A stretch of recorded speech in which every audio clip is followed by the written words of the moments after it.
حضرات کسی شاعر نے یہ کہا ہے کہ وہاں کیا مرتبہ اے غوث ہے بالا تیرا، وہاں کیا مرتبہ اے غوث ہے بالا تیرا، اونچے اونچوں کے سروں سے ہے قدم اعلیٰ تیرا، اونچے اونچوں کے سروں سے ہے قدم اعلیٰ تیرا، اور سر بھلا کوئی کیا جانے کہ ہے کیسا تیرا، اولیاء ملتے ہیں آنکھیں وہ ہے طلبہ تیرا، اولیاء ملتے ہیں آنکھیں وہ ہے طلبہ تیرا، معزز سب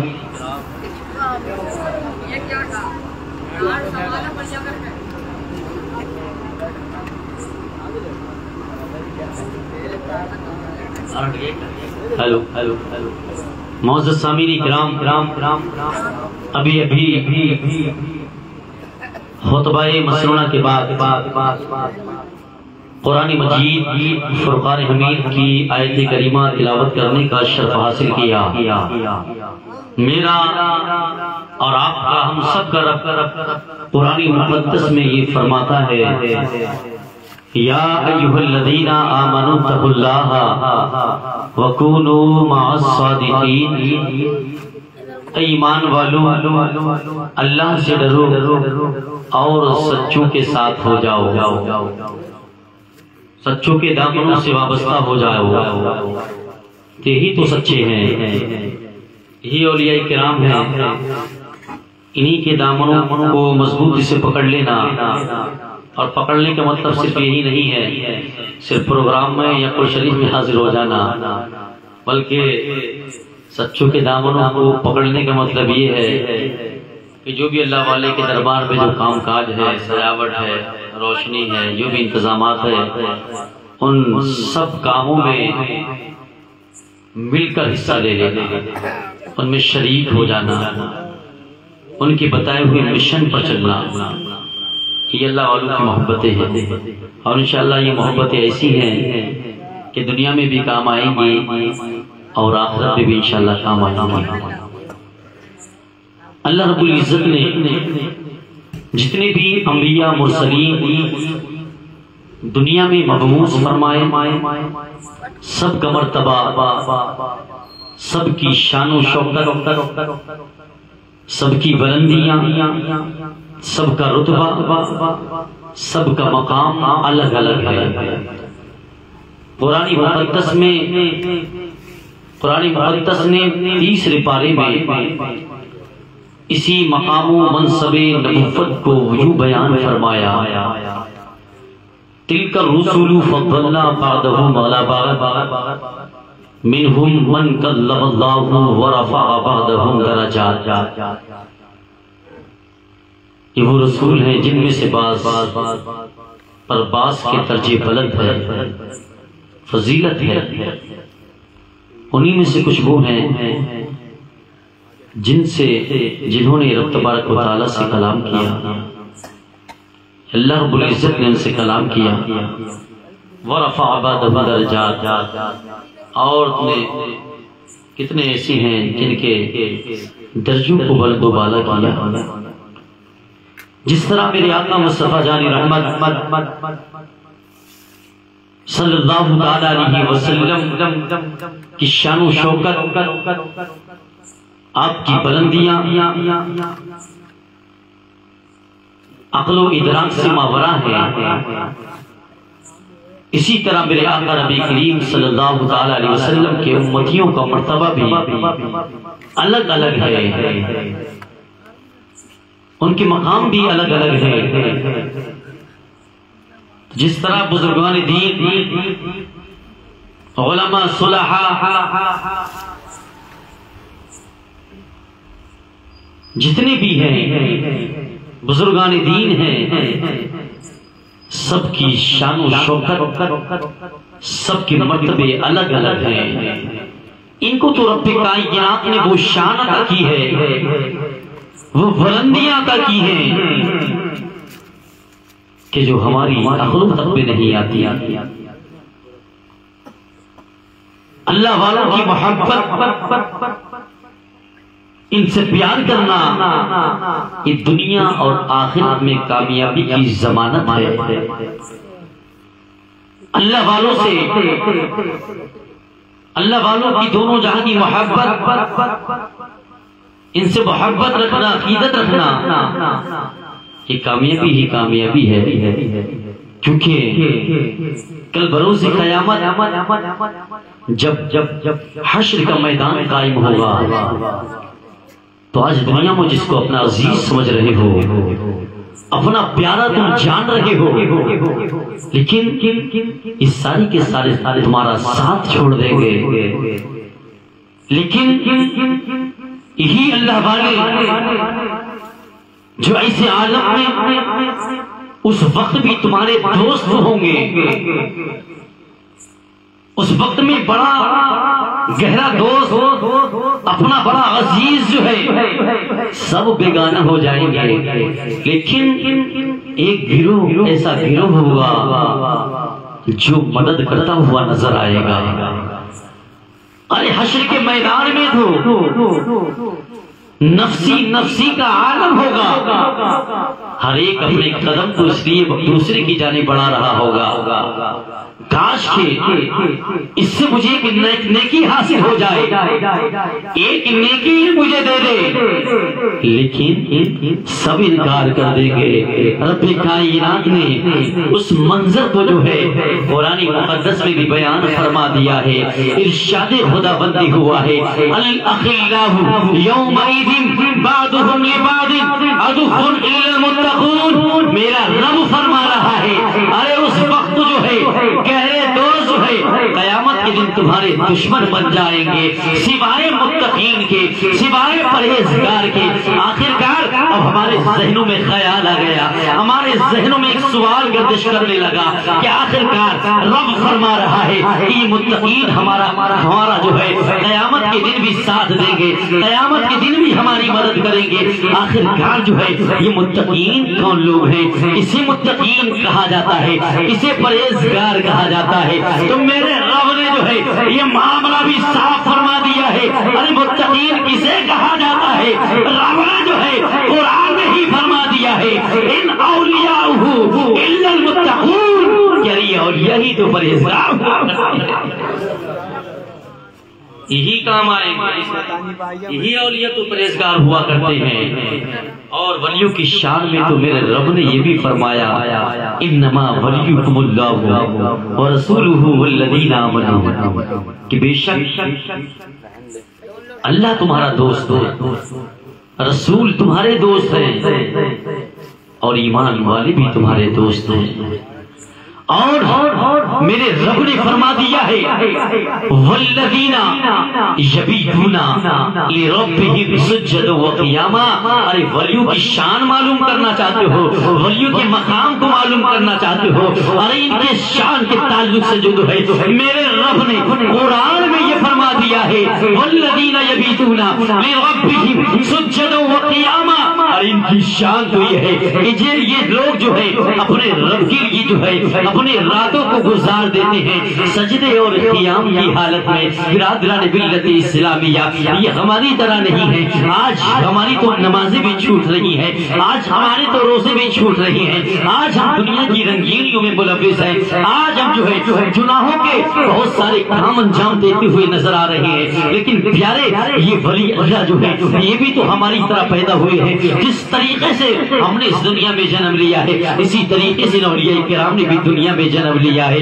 اللہ اکبر، لیکن فرق کیا ہے، انہیں رب کائنات کا قرب کیسے حاضر ہو گیا ہے، یہ رب کائنات کی محبوب بندے کیسے بن گئے ہیں۔ تو فرق یہی ہے آج ہم جو ہے اپنی زندگی کو جو ہے آوارہ زندگی بناتے ہوئے نظر آ رہے ہیں، آج ہم نے جو ہے اپنی زندگی کو جو ہے دنیا کے کاموں میں مشغول کر دیا ہے۔ لیکن اے پیارے یہ اولیاء اللہ ہے، یہ بھی ہماری طرح ان لوگوں نے دنیا میں جنم لیا تھا، لیکن ان لوگوں نے جو ہے اپنی اپنی زندگی کو آوارہ زندگی نہ بنایا ہے، بلکہ اپنی زندگی کو کامیاب زندگی بنایا ہے۔ زندگی کامیاب کیسے بنائی جاتی ہے تو اس کا بھی طریقہ ہے۔ میرے رب کی تم عبادت کرتے رہو، رب نے جو احکام تمہیں دیے ہیں ان تمام احکام کی تم پیروی کرتے رہو، اس پر عمل کرتے رہو۔ یقیناً رب نے تمہارے اوپر جو قوانین جاری کر دیے ہیں ان تمام قوانین پر جاری رہو، ان تمام قوانین پر تم عمل کرتے رہو۔ ارے اولیاء کرام نے کیا کیا ہے؟ رب کی عبادت کی ہے، رب کی ریاضت کی ہے،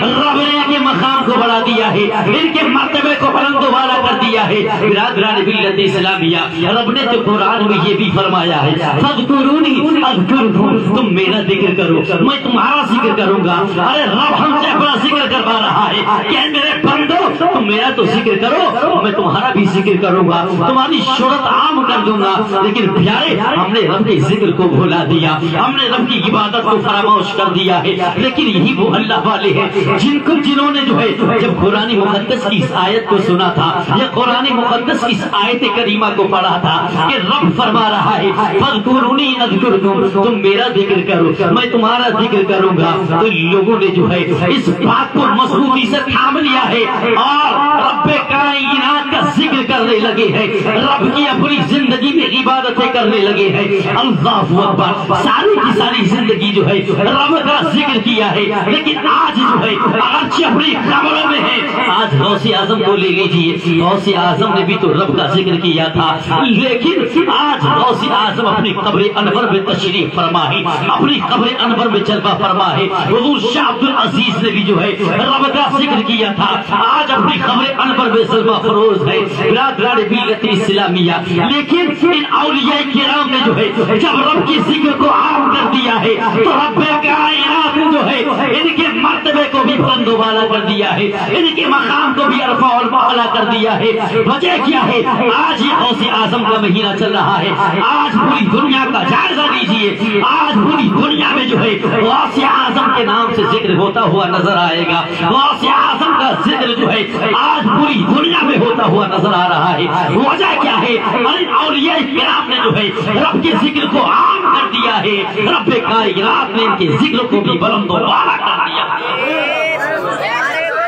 نعرے تکبیر، نعرے رسالت، نعرے غوثیت۔ تو رب کائنات ان اولیاء کرام کے ذکر کو بھی بلند و بالا کر دیا ہے۔ اولیاء کرام کی محبت میں نے بتایا یہ کامیابی کی ضمانت فرمایا گیا ہے۔ ترمذی شریف کی حدیث میں آیا ہے کہ اللہ والے اپنے سے محبت کرنے والوں کو بخشوانے کے لیے، مغفرت کرانے کے لیے جھگڑا کریں۔ حدیث شریف میں آیا ہے میرے آقا نے فرمایا کہ ایک انسان اپنے بھائی سے اپنا حق لینے کے لیے کیا جھگڑا کرتا ہے؟ وہ کیا جھگڑا ہے؟ جو اللہ والے اپنوں سے محبت کرنے والے ہیں ان کی مغفرت و بخشش کے لیے اولیاء کرام جھگڑا کریں۔ سیاہ ستہ کی حدیث پاک ہے، میرے آقا نے فرمایا کل بروز قیامت جب حشر کا میدان قائم ہوگا، رب تبارک و تعالی اپنے برگزیدہ بندے، اپنے چاہنے والوں، اپنے عزیزوں سے، اپنے ولیوں سے فرمائے گا کہ اے میرے ولیوں جاؤ جاؤ، بغیر کسی حساب کتاب کے جنت میں داخل ہو جاؤ، جاؤ چلے جاؤ جنت میں داخل ہو جاؤ۔ لیکن یہ اولیاء کرام کی جماعت وہی رک جائے گی، جنت میں نہ جائے گی۔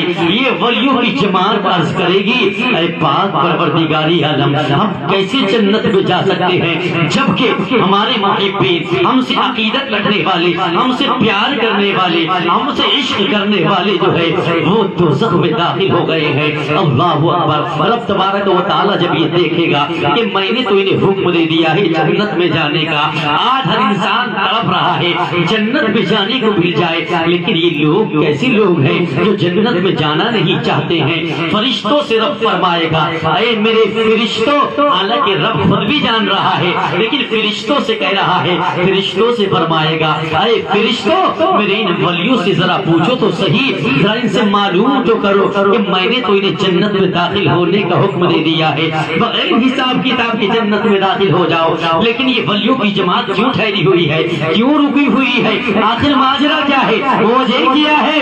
اللہ اکبر۔ تب یہ ولیوں کی جماعت بارگاہ کے مولا میں عرض کرے گی اے پاک پروردگار عالم، ہم جنت میں کیسے داخل ہو سکتے ہیں، ہمیں یہ کیسے گوارا ہو جائے گا، ہمارے کچھ چاہنے والے ہیں، ہم سے کچھ محبت کرنے والے ہیں، اپنی بدعمالیوں کی وجہ سے جو ہے وہ دوزخ میں داخل ہو گئے ہیں، لیکن جو ہے ہماری غیرت کو یہ گوارا نہیں ہے کہ ہم جنت میں داخل ہو جائیں اور ہمارے ماننے والے دوزخ میں رہیں۔ اللہ اکبر۔ میرے رب نے پھر فوراً جو ہے اپنے ولیوں سے فرمایا تھا اے میرے ولیوں، کیا تم ان کی مغفرت چاہتے ہو، کیا ان کی بخشش چاہتے ہو؟ تو تمام اولیاء کرام نے بیک زبان کہا تھا ہاں ہاں مولا، ہم ان کی مغفرت چاہتے ہیں، ہم ان کی بخشش چاہتے ہیں۔ رب کائنات نے فرمایا اے میرے ولیوں، کیا تم انہیں پہچانتے ہو؟ تمام ولیوں نے بیک زبان کہا تھا ہاں ہاں مولا، ہم ان کو پہچانتے ہیں۔ اللہ اکبر۔ میرے رب نے جو ہے فوراً فرمایا اے میرے ولیوں، جاؤ جاؤ جنت میں اپنے دوزخ میں جو ہے اپنے ہی ہاتھوں سے اپنے چاہنے والوں کو نکال لو، نکالنے کے بعد جو ہے خود بھی جنت میں چلے جاؤ اور اپنے ماننے والوں کو، اپنے عزیزوں کو بھی جو ہے جنت میں داخل خود بھی جاؤ، چاہنے والوں کو بھی جنت میں لے کر جاؤ۔ لیکن صرف ایک جنت سے کام نہیں چلے گا، صرف غوث اعظم سے عقیدت محبت کرنے سے کام نہیں چلے گا، بلکہ جو فرائض ہیں جو رب کائنات نے ہم پر فرض کیا ہے، پہلے ہمیں نمازیں بھی پڑھنا پڑیں گی۔ یہ بات تو ٹھیک ہے، جس نے بھی ایمان کی حالت میں انتقال کیا جنت میں تو جائے گا، لیکن جو بدعمالیاں دنیا میں رہی، جو کوتاہیاں دنیا میں رہی، جو عبادتوں میں کوتاہیاں کی، تو اس کا عذاب ضرور ملے گا۔ تو کیا ضرورت ہے عذاب لینے کی؟ کیوں نہ ہم نمازیں پڑھ لیں، کیوں نہ ہم اپنے رب کی اطاعت کر لیں کہ دوزخ کے عذاب سے بھی بچ جائیں۔ تو حضرات رب تبارک و تعالیٰ فرمائے گا میرے ولیوں جاؤ، خود ہی اپنے چاہنے والوں کو دوزخ سے نکال لو، خود بھی جنت میں چلے جاؤ اور اپنے چاہنے والوں کو بھی جنت میں لے جاؤ۔ یہاں ایک نکتے کی بات میں کہنا چاہوں گا، آخرکار رب کائنات نے دوزخ سے نکالنے کا حکم ولیوں کو بھی کیوں دیا؟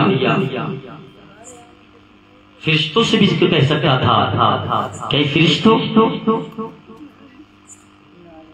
ان اولیاء کرام کے چاہنے والوں کو دوزخ سے نکال دو، آخرکار ولیوں کو بھی کیوں حکم دیا؟ تو اس کی وجہ یہ ہے کہ اگر جو ہے فرشتوں کو حکم دیتا، فرشتے اپنے ہاتھوں سے نکالتے، ارے دنیا کا کوئی بھی انسان اولیاء کرام سے بغاوت کرنے والا، ان سے دشمنی رکھنے والا کہہ سکتا تھا ارے لوگوں کی تو جو ہے عذاب کی مدت پوری ہو گئی تھی، اسی لیے فرشتوں نے ان کو نکال دیا تھا۔ اولیاء کرام نے کہا نکالا ہے، اسی لیے جو ہے رب کائنات نے جو ہے فرشتوں کو حکم نہیں دیا ہے بلکہ ولیوں کو حکم دیا ہے، تاکہ زمانہ دیکھ لے، لوگ دیکھ لیں کہ کون نکال رہا ہے، اللہ والے نکال رہے ہیں، کس کی محبت میں نکالا جا رہا ہے، اللہ والوں کی محبت میں نکالا جا رہا ہے، اور اللہ والے جو ہے خود بھی جنت میں جا رہے ہیں اور اپنے عاشقوں کو بھی جنت میں لے جاتے ہوئے نظر آ رہا ہے۔ تبھی تو کہیں اللہ والوں سے محبت رکھو، ان کی غلامی کا پٹا اپنے گلوں میں ڈال لو، ان سے سچی عقیدت رکھ لو، سچی محبت رکھ لو، کیونکہ انہی کی محبت دنیا میں بھی کام آئے گی، آخرت میں بھی کام آئے گی۔ اور ہمیں یہ میں نے مسجد میں بھی بتایا ہمیں نماز میں رب کائنات نے یہ دعا مانگنے کی تلقین کی ہے، اور اس دعا کو ہلکی میں مت لینا، بہت کچھ ہے اس دعا میں، وہ آپ سماعت کریں گے۔ یہ دعا یہ تلقین کی ہے، اہدنا الصراط المستقیم، اے رب تو ہمیں سیدھی راہ پر چلا۔ ہم نے قرآنی سے پوچھ لیا کون سی سیدھی راہ ہے، کون سی سیدھی راہ ہے، تو قرآن مقدس نے ہی جواب دیا، صراط الذین انعمت علیہم، کہ وہ راہ جن پر تیرا انعام ہوا ہے۔ ہم نے کہا کن پر انعام ہوا ہے، پھر سوال کر دیا، تو پھر قرآن نے کہا تھا انعم اللہ علیہم من النبیین والصدیقین والشہداء والصالحین، یعنی انعام یافتہ لوگ تو یہی ہیں، ارے نبیین بھی انعام یافتہ ہیں، صدیقین بھی انعام یافتہ ہیں، شہداء انعام یافتہ ہیں، صالحین یا انعام یافتہ ہیں۔ اللہ اکبر، ارے اپنی زبان میں یہ کہہ لو کہ بریلی کے اعلیٰ حضرت بھی تو ان پر بھی رب کا انعام ہوا ہے، حضور تاج الشریعہ ہے، تمام اولیاء کرام ہیں، ان کو رب کی جانب سے انعام ہوا ہے۔ اللہ اکبر، یہی وہ اولیاء کرام ہیں، اور انہی کے دامن کو جو ہے مضبوطی سے تھام لو، اور تھامنے کے بعد جو ہے ان کے دامنوں سے جو ہے وابستہ ہونے کے بعد جو ہے پوری دنیا کو یہ پیغام دے لو کہ بلبل سے بہرحال نشیمن نہ چھوٹے گا، بلبل سے بہرحال نشیمن نہ چھوٹے گا، ارے برقے تبا کے خوف سے گلشن نہ چھوٹے گا، ارے ماحول گرچہ اپنے موافق یہ نہیں ہے سرکار مگر آپ کا دامن نہ چھوٹے گا، سرکار مگر آپ کا دامن نہ چھوٹے گا۔ آخری بات سن لے اور تقریر کا میں اختتام کروں گا۔ یہ وہ اولیاء کرام ہیں، میں نے ابھی بھی بتایا، انہوں نے بھی ہماری طرح جنم لیا اس دنیا میں، لیکن فرق کہاں ہوا؟ انہوں نے اعلیٰ درجے پا لی عبادت کر کے، لیکن ہم پچھڑ گئے عبادتوں کو چھوڑ کر۔ بہت سارے اولیاء کرام ایسی بھی رہی ہیں جن کا بچپن جوانی ڈکیتی میں بھی گزرا ہے، ڈاکو رہے ہیں، شرابی بھی پی ہیں،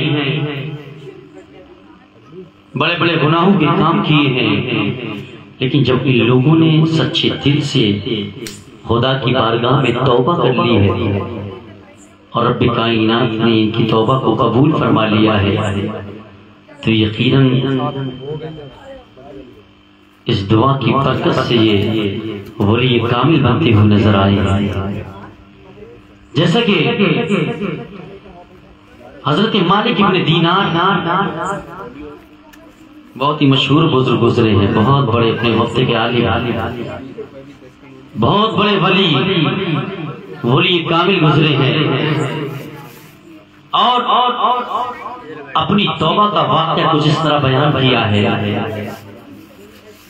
اس واقعے کو دل کی گہرائیوں سے سنیں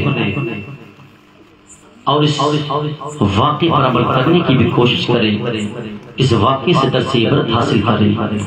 حضرت مالک ابن دینار اپنی توبہ کا واقعہ بیان فرماتے ہیں کہ میرا دور ایسا دور بھی تھا، میرا زمانہ ایسا زمانہ بھی تھا کہ میں شراب نوشی کیا کرتا تھا، میں شراب پیتا تھا، لیکن میں نے اسی دور میں جو ہے ایک لونڈی کو خرید لیا تھا، بڑی حسین و جمیل لونڈی تھی، بڑی خوبصورت لونڈی تھی۔ آخرکار اس لونڈی سے ایک بچے کا جنم ہوا تھا، اس نے ایک بچی کو جنم دیا تھا۔ میں اپنی بیٹی سے میں اس بچی سے بڑا پیار کیا کرتا تھا، بڑی عقیدت رکھا کرتا تھا، بڑا پیار کیا کرتا تھا، بڑی محبت کیا کرتا تھا۔ اللہ اکبر، جو وہ بچی جو ہے بڑی ہوتی جا رہی تھی، میرے پیار میں بھی اضافہ ہوتا جا رہا تھا، میری محبت بھی بڑھتی چلی جا رہی تھی۔ اللہ اکبر، رب کائنات نے جب اس کو کچھ سمجھ آتا کی ہے، اس وقت جو ہے میں جب شراب کا جام جو ہے اپنے ہاتھ میں لے کر جو ہے اپنے منہ میں اڈیلنا چاہتا تھا، لیکن وہ میری پیاری بچی جو ہے میرے ہاتھ سے اس جام کو پکڑ کر جو ہے اور میرے ہاتھ سے چھین کر جو ہے اس شراب کی جام کو پھینک دیا کرتی تھی۔ میں پیار کی خاطر اس بچی سے محبت کرنے کی خاطر جو ہے اس بچی سے کچھ بھی نہیں کیا کہا کرتا تھا، کیونکہ میں وہ میرے لیے بڑی عزیز تھی، میرے دل کا ٹکڑا تھی، میں کچھ بھی نہیں کہتا تھا۔ اللہ اکبر۔ حضرت مالک ابن دینار کا بیان ہے، پھر رب کائنات نے جو ہے اس کو بولنے کی طاقت عطا کی تھی، اس کو بولنے کی قوت عطا کی تھی۔ میں جب شراب پیتا تھا تو میری بچی میرے دل کا ٹکڑا جو ہے مجھ سے کہتی تھی، اے میرے ابو جان، اے میرے پیارے بابا جان، یہ شراب نوشی آپ کیوں کیا کرتے ہیں؟ آخرکار اس شراب میں تو بڑا نقصان ہے، یہ شراب کرنا تو بڑا جرم ہے۔ اللہ اکبر۔ حضرت مالک بن دینار کا بیان ہے، لیکن پھر بھی میں شراب پیتا رہا۔ حضرت مالک بن دینار فرماتے ہیں جب رب کائنات نے میری اس بچی کو 4 یا 5 سال کی عمر عطا کی تھی تو وہ 4 یا 5 سال کی زندگی میں جو ہے میرے دل کا ٹکڑا جو ہے اس دار فانی سے رخصت ہو گیا، داغ مفارقت دے گئی، وہ بچی اس دنیا کو خیر آباد کہہ گئی تھی۔ اللہ اکبر۔ حضرت مالک بن دینار کا بیان ہے، مجھے اس کا بہت صدمہ لاحق ہوا تھا، مجھے بڑا صدمہ ہوا تھا، میری زندگی جو ہے ایک صدمے میں گزرتی ہوئی نظر آ رہی تھی۔ حضرت مالک بن دینار فرماتے ہیں ایک مرتبہ کی بات ہے، جمعے کی روز کی بات ہے، یعنی جمعے کی شب کی جمعے کی رات تھی۔ اس رات جو ہے میں جب سویا تھا اس رات بھی میں شراب پی کر سویا تھا، شراب کے نشے میں تھا۔ اس رات میں نے خواب دیکھا تھا، کیا دیکھ رہا ہوں؟ کون فرما رہا ہے؟ حضرت مالک بن دینار اپنا خواب بیان فرما رہی ہے۔ میں نے اس رات یہ خواب دیکھا تھا کہ قیامت کا میدان قائم ہو گیا ہے، لوگ جو ہے یعنی مردے اپنی اپنی قبروں سے اٹھ کر کھڑے ہو رہے ہیں اور میں بھی اسی میدان میں کھڑا ہوا ہوں۔ اللہ اکبر۔ اسی میدان میں میں بھی ہوں۔ حضرت مالک بن دینار کا بیان ہے میں نے کیا دیکھا ہے کہ ایک گزدہا بہت بڑا سانپ جو ہے نظر آ رہا ہے، بہت بڑا اس کا منہ ہے اور وہ اپنا منہ پھیلائے ہوئے ہے۔ میں نے جو ہی اس کی جانب دیکھا تھا وہ سانپ میری طرف بڑھنے لگا۔ اللہ اکبر۔ حضرت مالک بن دینار فرماتے ہیں میں بڑا خوف زدہ ہو گیا، بڑا ڈر گیا، بڑا میرا جسم کپکپانے لگا، میں تھرانے لگا، میں جو بھاگنے لگا، میں وہاں سے ہٹنے لگا۔ جیسے ہی میں بھاگ رہا تھا وہ سانپ میرا تعاقب کر رہا ہے، میرا پیچھا کرنے لگا ہے۔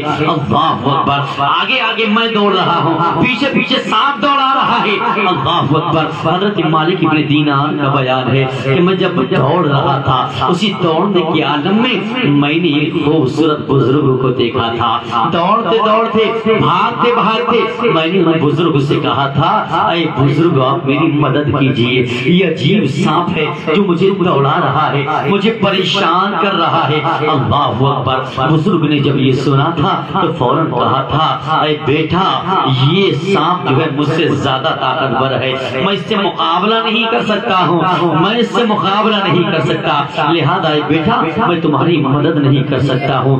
حضرت مالک بن دینار کا بیان ہے پھر جو ہے میں ایک پہاڑ پر چڑھ گیا، پہاڑ پر میں نے دیکھا کہ کچھ بچے آپس میں کھیل رہے ہیں، لہو لعب کر رہے ہیں، لیکن وہ سانپ اسی پہاڑ پر بھی آ جاتا ہے۔ لیکن ان بچوں میں سے ایک بچے نے اعلان کیا تھا، ایک بچے نے آواز لگائی تھی اے بچوں، اے میرے ساتھیوں، تم تمام کی تمام لہو لعب میں مشغول ہو، تم تمام کی تمام کھیل رہے ہو اور ایک سانپ جو ہے اس آدمی کا پیچھا کر رہا ہے، اس کو ستا رہا ہے، اس کی مدد کی جائے۔ حضرت مالک بن دینار کا بیان ہے تو میں نے کیا دیکھا تھا ایک بچوں کا جھنڈ آ جاتا ہے، بچوں کا ایک گروپ آ جاتا ہے، ایک گروہ آ جاتا ہے تو میں نے دیکھا ہے اسی گروہ میں میری وہ بچی بھی تھی جو 4 سال میں داغی مفارقت دے کر گئی تھی، 4 یا 5 سال کی زندگی میں جو ہے اس دنیا کو خیر آباد کہہ کر گئی تھی۔ میں نے دیکھا وہ میری بچی بھی ہے، میری وہ بچی جو ہے میرے پاس آئی تھی اور اس بچی نے جو ہے ایک ہاتھ سے اس سانپ کو ایسا دھکا مار کر بھگا دیا تھا اور دوسرا ہاتھ سے مجھے بھی روک لیا تھا، مجھے پکڑ لیا تھا۔ پھر اس بچی نے جو ہے، میں نے اس بچی سے کہا تھا اے بچی آخر ماجرا کیا ہے، وجہ کیا ہے، سبب کیا ہے، مجھے یہ سانپ میرا کیوں تعقب کر رہا ہے، یہ ماجرا تو میرے سمجھ میں نہیں آتا ہے۔ تو اس بچی نے کہا تھا اے میرے پیارے ابو جان، ماجرا یہ ہے کہ آپ نے جو بھی گناہ کیے ہیں، گناہوں کے کام انجام دیے ہیں، وہ گناہ آپ کے وہ گناہوں نے سانپ کی شکل اختیار کر لی ہے، وہ گناہ جو ہے سانپ کی شکل میں تبدیل ہو گئے ہیں، اور آپ نے جو نیکیاں کی تھی وہ نیکیاں بڑی کمزور ہیں، بہت نیکیاں کی تھی، وہ نیکیاں اسی ضعیف لاغر کمزور بزرگ کی شکل میں تھی۔ اللہ اکبر، جو بزرگ سے آپ کی راستے میں ملاقات ہوئی تھی، آپ نے بزرگ سے کہا تھا، اس نحیف انسان سے کہا تھا کہ اے بزرگ مجھے سانپ سے جو ہے چھٹکارا دلا دو، تو سانپ نے یہ کہا تھا کہ میں اسے چھٹکارا نہیں دلا سکتا کیونکہ یہ طاقت میں مجھ سے زیادہ ہے۔ اے میرے ابو جان، معاملہ سمجھ میں آ گیا کہ آپ کی گناہ زیادہ ہے، نیکیاں کم ہیں۔ تب اس بچی نے جو ہے اپنے باپ سے کہا تھا الم یعن للذین آمنوا ان تخشع قلوبہم لذکر اللہ، اس بچی نے اپنے باپ سے کہا تھا کہ ایمان والوں کے لیے کیا بھی وہ وقت نہیں آیا ہے کہ ان کے دل ذکر الہی سے ان کے دل لرز جائیں، ان کے دل کانپ جائیں۔ اللہ اکبر، اور بچی نے کہا تھا اے میرے ابا جان، آپ نے اب تک شراب کو نہیں چھوڑا ہے، بہت بری چیز ہے، شراب کو چھوڑ دیجئے۔ حضرت مالک ابن دینار کا بیان ہے، جب میری بچی نے جو ہے اس آیت کریمہ کو پڑھ کر سنایا تھا اور مجھے جو ہے نصیحت کی تھی اس آیت کریمہ کا، اور میری بچی کی نصیحت کا جو ہے میرے دل پر وہ اثر ہوا تھا کہ میرے دل کی دنیا بھی بدل گئی تھی۔ اللہ اکبر، مالک ابن دینار کا بیان ہے، فوراً جو ہے جب میری آنکھ کھلی تھی میں فوراً جو ہے بارگاہ مولا میں تائب ہو گیا تھا، رو رو کر گر گرا کر میں نے اپنے رب کی بارگاہ میں عریضہ پیش کر دیا تھا، اے پاک پروردگار عالم میں بڑا گنہگار ہوں، بڑا خطا کار ہوں، اے پاک پروردگار عالم میرے گناہوں کو بخش دے، میرے گناہوں کی تلافی فرما، میری مغفرت فرما۔ اللہ اکبر، رب کائنات نے حضرت مالک ابن دینار کی توبہ کو قبول کیا ہے، مالک ابن دینار کو اللہ کا ولی بنا دیا ہے، اپنا برگزیدہ بندہ بنا دیا ہے۔ اے لوگوں، تو آج ہمیں اس واقعے سے درسی عبرت حاصل کرنے کی ضرورت ہے۔ اگرچہ آج ہم خطاکار ہیں، گنہگار ہیں، سیاکار ہیں، اگرچہ ہم سے گناہوں کا صدور ہو گیا ہے، اگرچہ ہم نے جو ہے گناہوں کے کام کر لیے ہیں، لیکن ہم بھی تو انسان ہیں، اس رب کے ہم بھی تو بندے ہیں، اس رب کی وحدانیت کا اقرار کرنے والے بھی تو ہم ہی ہیں، اس رب کو ایک ماننے والے ہم ہیں، اللہ کو ماننے والے ہم بھی تو ہیں۔ کسی کا اللہ والا بھی رویا تھا، گر گرایا تھا، ہم بھی بارگاہ مولا میں روئیں گے۔ اے پاک پروردگار عالم، بڑے گنہگار ہیں، بڑے سیاکار ہیں، بڑے خطاکار ہیں، اے مولا ہمارے گناہوں کو نہ دیکھ بلکہ تو ہماری خطاؤں کو درگزر فرما دے، اے مولا تو ہماری توبہ کو قبول فرما لے۔ یقیناً جب بندہ جو ہے اپنے رب کی بارگاہ میں روئے گا، گر گرائے گا، ارے میرے رب کی ایک صفت تو غفور الرحیم بھی ہے، یعنی وہ بخشنے والا مہربان بھی ہے، اس کی صفت تو رحم کرنا بھی ہے۔ ارے رب تبارک و تعالیٰ جب اپنے بندے کی حالت کو دیکھے گا فوراً رحم فرما دے گا، اپنے بندے کی جو ہے مغفرت و بخشش فرما دے گا۔ یقیناً ہمارا رب جو ہے ہم سے راضی ہو جائے گا، اور جب ہمارا رب جو ہے ہم سے راضی ہو گیا تو یقیناً ہماری زندگی سنورتی ہوئی نظر آئے گی، ہماری دنیا بھی کامیاب ہو جائے گی، اور انشاءاللہ مرنے کے بعد جو ہے ہماری آخرت بھی کامیاب و کامران ہوتی ہوئی نظر آئے گی۔